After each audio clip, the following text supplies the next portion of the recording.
আলাইকুমুস সালাম ওয়া রাহমাতুল্লাহি ওয়া বারাকাতুহু। কোরআন কারীমের গ্রামারে অনেকগুলো প্রশ্ন আছে, যেহেতু অতগুলো প্রশ্ন করা সম্ভব না, আমি মাত্র দুই একটা প্রশ্ন করছি। ইদগামে বিল গুন্না কাকে বলে?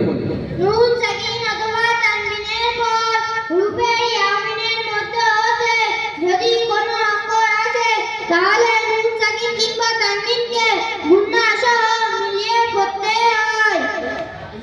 মাশাআল্লাহ, জাযাকাল্লাহু খায়র ওয়া আহসানা জাযা। আমরা কোরআনের কারীমের মধ্যে অনেক জায়গায় একটু গুন্না করে ইখফা করে পড়ি। এগুলো কোরআনের কারীমের গ্রামারের একটা পরিভাষা, যেগুলো হয়তো আমরা অনেকে বুঝতে পারছি, আবার অনেকে বুঝতে পারছি না। তো সেই গ্রামারগুলো বাচ্চাকে প্রথম শিক্ষা দেওয়া হয়। আচ্ছা, এরপরে বলো কটি জায়গায় রয়ের নিচে জের হলেও রকে পুর পড়তে হয়? তিনটি জায়গায়। জাযাকাল্লাহু খায়র ওয়া আহসানা জাযা। এগুলো হচ্ছে কোরআনে কারীমের গ্রামার, যেটা আমাদের বাচ্চাদেরকে মক্তব থেকে শিক্ষা দেওয়া হয়। এরপরে দ্বিতীয় বিষয়, বাচ্চাদেরকে সূরা মুখস্থ করানো হয়। যেহেতু আমাদের প্রত্যেকটা বাচ্চা যেদিন থেকে মক্তবে আসছে প্রথম দিন থেকে তাকে নামাজ পড়ানোর অভ্যাস করা হয়। নামাজ পড়তে হলে সূরা মুখস্থ থাকতে হবে। এই জন্য আমরা প্রথম দিন থেকে বাচ্চাদেরকে কোরআনে কারীমের সূরা মুখস্থ করিয়ে দিই। সূরাতুন নাসর শোনাও। বিসমিল্লাহির রহমানির রহিম।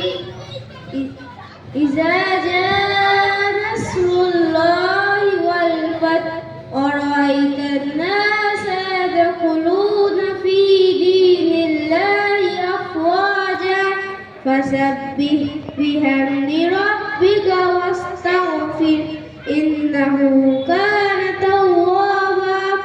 জাযাকাল্লাহু খায়র ওয়া আহসানা জাযা। এই সূরাটি কত সুন্দরভাবে আমাদের শিক্ষার্থী উপস্থাপন করলো। দেখুন, সূরা আমরাও মুখস্থ করি, কিন্তু সূরাটাকে তার পরিপূর্ণ হক আদায় করে মুখস্থ করা এবং সম্পূর্ণ সহি শুদ্ধ পড়া, এটাই হলো মূল উদ্দেশ্য, যেটা আলহামদুলিল্লাহ আমাদের দিনিয়াত মাদ্রাসা মক্তবের শিক্ষার্থী আপনাদের সম্মুখে বাস্তবায়ন করেছে। আচ্ছা, এই সূরাটি কোরআনে কারীমের কত পারায় আছে? এই সূরাটি 30 পারায় আছে। এই সূরাটি কোথায় অবতীর্ণ হয়েছে? মদিনায় অবতীর্ণ হয়েছে। নবী করিম সাল্লাল্লাহু আলাইহি ওয়াসাল্লামের জীবনী দুই ভাগে বিভক্ত। একটা, তার জীবনের অনেক বড় অংশ তিনি মক্কা অতিবাহিত করেছেন। জন্ম থেকে নিয়ে 40 বছর বয়স পর্যন্ত তিনি মক্কায় অতিবাহিত করেছেন এবং 40 বছর বয়সে তার উপরে আল্লাহর পক্ষ থেকে নবুয়তের দায়িত্ব ভার প্রদান করা হয়। এই 40 বছর বয়স থেকে নিয়ে 53 বছর বয়স, এই যে 13 বছরের সময়সীমা, এই 13 বছরের মধ্যে আল্লাহ রাব্বুল আলামিন নবী করিম সাল্লাল্লাহু আলাইহি ওয়াসাল্লামের উপরে যে সমস্ত সূরা এবং আয়াত অবতীর্ণ করেছে, এই সমস্ত সূরা এবং আয়াতগুলোকে সূরাতুল মাক্কিয়া বা আয়াতুল মাক্কিয়া বলা হয়, যেহেতু তিনি এই সময় মক্কায় জীবনযাপন করছিলেন। তারপরে তিনি আল্লাহর আদেশে 53 বছর বয়সে মক্কা থেকে নিজের জন্মভূমি মাতৃভূমি ছেড়ে তিনি মদিনায় পাড়ি দেন এবং মদিনা থাকাকালীন যে সমস্ত সূরা এবং আয়াত অবতীর্ণ হয়েছে, এই সমস্ত সূরা এবং আয়াতগুলোকে আয়াতুল মাদানিয়া বা সূরাতুল মাদানিয়া বলা হয়। আচ্ছা, এই সূরা নাসরের মধ্যে কয়টি আয়াত আছে? সূরা নাসরের মধ্যে 3টি আয়াত আছে। জাযাকাল্লাহু খায়র ওয়া আহসানা জাযা।